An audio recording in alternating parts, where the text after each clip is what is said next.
Hello children, today we are going to discuss the 22nd lesson of your grade 11 Buddhism syllabus for the third term, that is the lesson Buddhism Guides Rulers.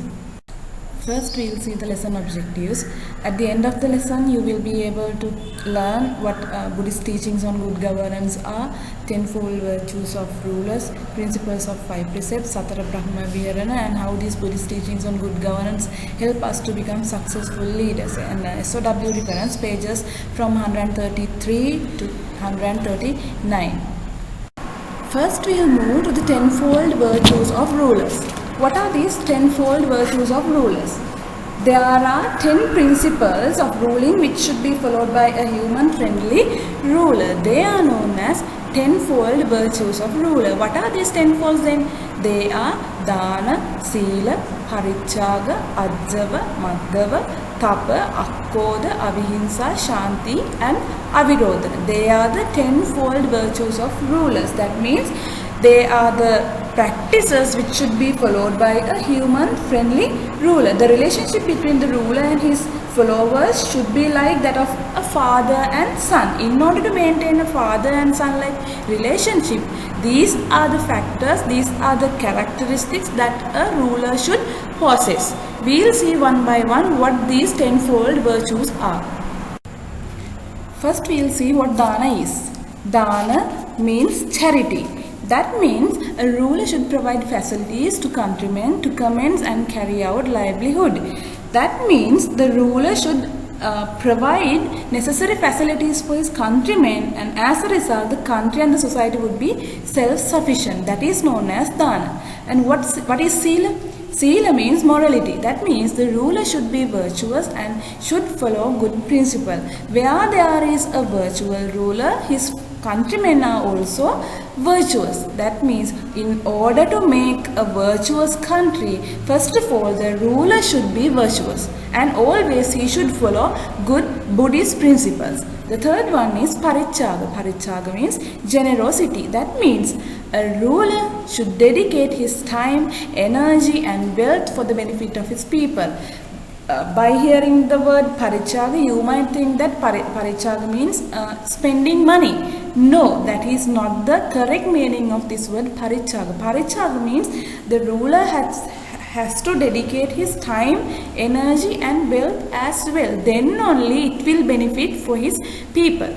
The next one is Ajjava. Ajjava means honesty. Where there is an honest ruler, there will be a proper country as well. A ruler should be able to overcome problems and challenges and act in a fair and just manner. That means just decisions cannot be taken easily when there are political friendships, nepotism and favors, right? Apart from them, a ruler has to be in a fair manner. The next one is Madhava. Madhava means gentleness. A ruler should be kind-hearted and sympathetic towards others. That means he should be like a father to his fellow people. Then only the people will believe in the ruler. The next factor is Tapa. Tapa means self-controlling. That means a ruler should be able to control his sensual desires and maintain calm mind. That means if a ruler spends more time for enjoying worldly pleasures, he cannot attend to the needs of his people. So the priority must be given to maintain the self-control of the king. That is known as Tapa. The next one is Akkoda. Akkoda means non-anger. That means a ruler should treat his citizens like his own children and never resort to work with anger and hatred. If there is anger and hatred in a king, he may be not able to govern his country properly. He may not be able to take decisions fairly. So Akkoda is also very important for a ruler to govern in a good manner. The next one is Avihimsa. Avihimsa means non-violence. A ruler should not harm or hurt his subjects mentally and physically. That means whenever the king has to take decision, he always should have to think in a non-violent manner. Then only it will benefit his fellow people.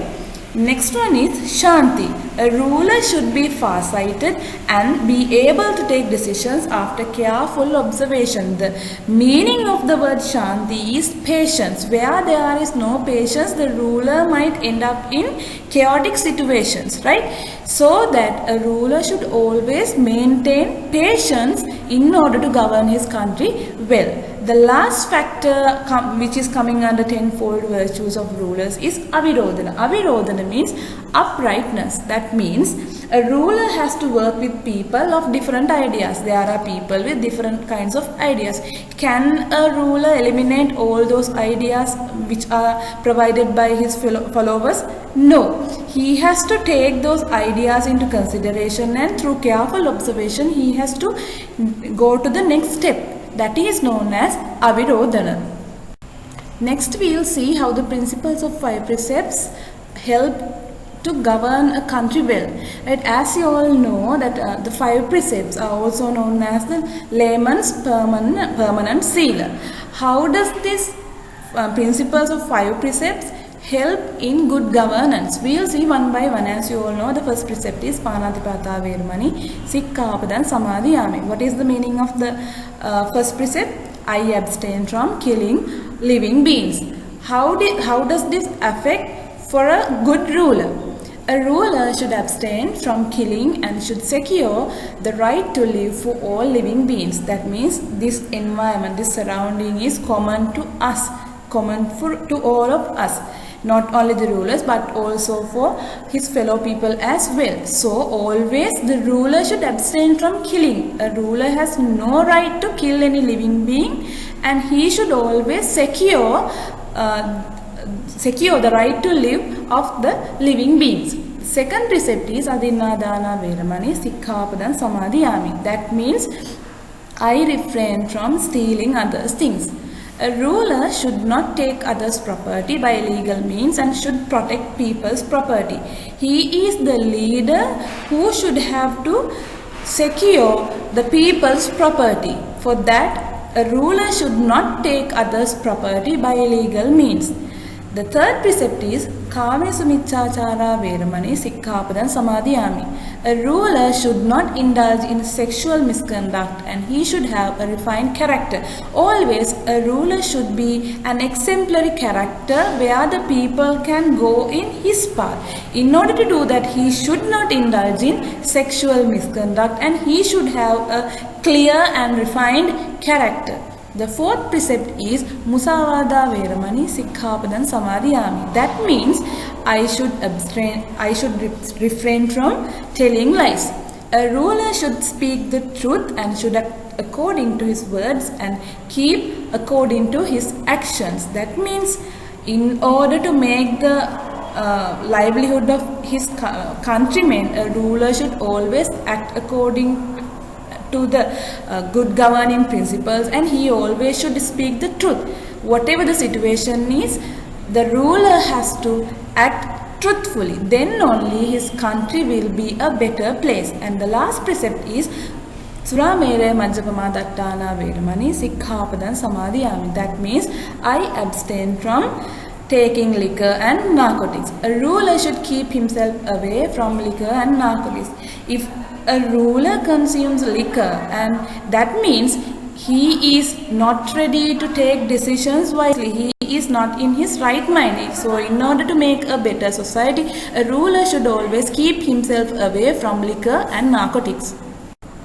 Here's another Buddhist teaching related to good governance, that is Satara Brahma Viharana. Satara Brahma Viharana means Metta, Karuna, Mudita and Upekha. What is Metta? Metta means friendship. Every ruler should treat his fellow citizens and all other beings as his friends. Only those who have purified their thoughts can do so. Such rulers do not harm or discriminate his fellow people. That is known as Metta. In other words, we can say Metta means loving kindness. The second factor is Karuna. Karuna means compassion. That means it refers to the quality of willingness to relieve people from suffering. The rulers consider countrymen as their own children. If a child has a problem, a father would immediately come to his assistance. Likewise, the ruler should attempt to solve the problems of citizens. The ruler in this way helps in solving the problems of people in a fair and just manner. And it provides short-term and long-term solutions in disastrous occasions as well. That is known as karuna. The next factor is mudita.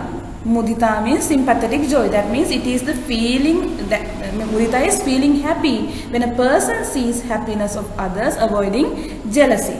The leader of a country should have an ability to be happy when the countrymen are happy and prosperous. Through sympathetic joy, evil qualities like hatred and revenge can be eliminated, and compassion and kindness are nurtured well. That is known as mudita. And the last factor is upekka. Upekka means equanimity. That means that equanimity is to stay neutral in the face of worldly conditions. What are the 8 worldly conditions? Labo, alabo, ayaso, yasocha, ninda, prasansacha, sukhancha, dukkham. That is known as the 8 worldly conditions. A ruler who is dedicated to public service gets fame and blame, gain and loss, happiness and sorrow. And the ruler who is not perturbed over these are known as a wise person. He does not have any discrimination towards others. That means he can maintain a calm mind even though many disastrous things happen to him. They, in brief, call them as Satara Brahma Viharana. In order to revise the things that you have learned today, I have given here some activities for you all to try at home. The first one is to name Dasaraja Dharma, then explain how 5 precepts play an important role in good governance. Third one, name Satara Brahma Viharana and explain them briefly. And also you have to do the activity on page number 138 of your textbook as well. I hope you will try these at home and enhance your knowledge more, right? I think you got an idea how the Buddhist teachings on good governance help to make a better society. So hope to meet you again with another lesson. Until then, stay safe and have a nice day. Thank you.